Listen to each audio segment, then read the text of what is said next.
there! Would you believe me if I told you that reading comic books could make you dyslexic? I'm guessing no, right? And you would be correct. Scientists now know that dyslexia cannot be caused by reading comic books, but that didn't stop some very influential researchers from New York's Lafargue Clinic from thinking so back in the 1950s. One of those researchers was Dr. Hilda Moss, a fantastic clinical psychologist who worked with Dr. Frederick Wortham, her mentor and clinical partner at the Lafargue Clinic in Harlem, New York City. Both Moss and Wortham were great clinicians who used their talents to do a lot of good for the community of Harlem, but neither were fans of comics. Wortham's best-known book is Seduction of the Innocent, which claimed that comics could turn kids into delinquents. As for Moss, she and Clesby Daniels argued in a paper that comic books could cause eye problems in children, which they called linear dyslexia. We're going to use her paper, Linear Dyslexia, a new form of learning disorder, as our sample argument today as we learn how to borrow information. So let's say you wanted to write a research paper showing how and why the clinic got it wrong about comics and literacy. But how do you get Moss and Daniels' words from their original article and incorporate them into your own paper to prove your point instead? That's going to be the focus of this video. To start, let's talk about argumentation. You can think of a good argument as being like a brick wall. The main bulk of the argument are your claims, which function as your bricks, but the material that holds those claims together and strengthens them into a solid argument is your evidence, which is like the mortar holding the bricks together. That means your own ideas should make up the bulk of the paper, but it's your well-placed evidence that makes it strong. If you write a paper without any reasons or evidence, for instance, it's like a wall built without mortar. This argument falls apart with even a little resistance. Meanwhile, a list of evidence without any explanation or claims has no structure or purpose. It's like a pile of mortar without any bricks, flat and easily surmounted. In a good argument, then, you must have a good balance of evidence and claims. Evidence strengthens the claims, but the claims give your evidence a reason to be there. As any good mason will tell you, learning how to lay mortar takes skill, and the same is true of your evidence. So let's go over the skills that make using evidence more effective. First of all, keep in mind that evidence is more effective if you show rather than tell. Here's what I mean. It's usually more effective to use actual material from your sources than it is just to describe what your sources say. For instance, if you want to get across how much the Lafargue Clinic discouraged comic reading, you can just state that they really discouraged comics, but your reader gets a much better idea if you use Moss's own language. Tell the reader that she thought it was to be deplored. The same goes with description. Don't just say that they made a large study. Give details. Tell your audience that their study had 50 participants and let your readers draw the conclusions. Secondly, remember that any time you borrow someone else's words, you're starting a conversation. Be sure to let your readers know who said what and always connect the dots with other people in on that conversation too. So, for example, if you've used Wortham's book on comics earlier, mention that Moss's study makes a lot of the same conclusions. In this case, if you mention that Moss believed that her client was learning violent tendencies from comics, make sure you mention her by name and point out that Frederick Wortham agrees. Third, remember that no evidence speaks for itself. You always have to follow up any borrowed evidence with an explanation of what it means. For instance, let's go back to the 50 dyslexic children in Moss's study. You can just state that in your paper, but why does it matter?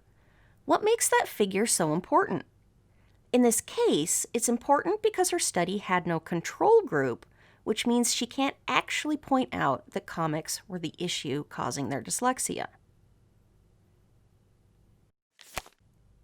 The same goes for the article's description of their patient Michael, who at one point describes to the researchers how to read text in a comic's speech bubble. The point here is that William's actually trying to explain to his doctor how to read the text.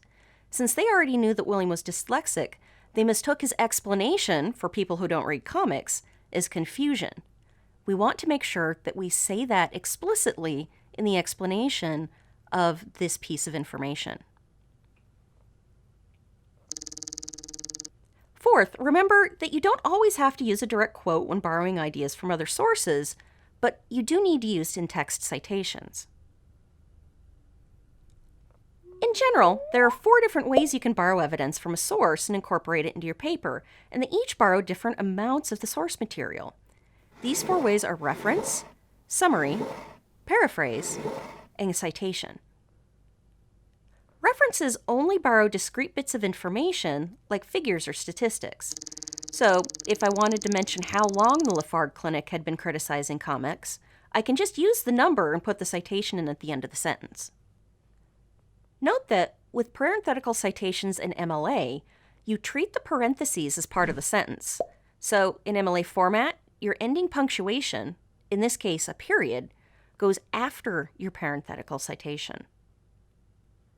Next up, a summary is for when you want to borrow large, expansive ideas, but they have to fit in an itty-bitty little writing space. In a summary, the text would be entirely in your own language. The sentence structure would also be yours and not match the material you're borrowing from. If I wanted to summarize this huge block of text from Moss's study, I can condense it down into a single sentence. Over the course of their 5-year relationship with their client Michael, the researchers saw little improvement in the child's eye scanning and fixed the blame on his lifelong love of comics. The in-text citation goes at the end. Paraphrase is great for those moments when the information is just right, but the wording's really awkward. To paraphrase properly, it needs to be about the same length as the material you're borrowing. No 2 words in a row should be the same as your original, and the structure should be yours too. For instance, let's say that you wanted to use the sentence, quote, "It is the very format of the comic book which teaches the child the opposite of what linear reading should be." But it's kind of awkward to quote for the place that you want to use it. We can reword this sentence as, quote, "They claimed that the comic book format trained children to read contrary to left to right reading skills required for text blocks." It's close to the same length, it's in my own words, and like all kinds of borrowing, it has that parenthetical citation at the end. And then, of course, there's the most exact form of borrowing, the direct citation. Let's say you wanted to use this specific sentence on page 837. For this reason, it is to be deplored that teachers and educators recommend the use of comic books for reading instruction. Let's walk through how to format it and use it as a quotation in your paper. So, here's our quote. First of all, remember to always surround the direct words you borrow with quote marks. That marks the difference between what you say and what they say. Second, always treat your quotations like they're incomplete sentences.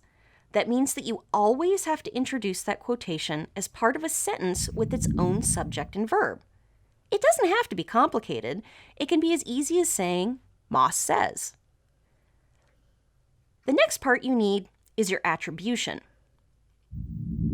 In your citation format, this will be the parentheses or footnote that leads your reader to your source. MLA format uses parentheses, which contain the author or source, followed by the location. For this quote, that would look like Moss and Daniels, 837. This week's Dirty Little Writing Secret is a way to improve length on your papers and make your arguments more convincing. So every time you use a piece of evidence, try to supply at least 2 sentences of explanation or analysis of that evidence. This adds depth, improves your flow, and makes your argument more convincing. All right, I'll catch you next week.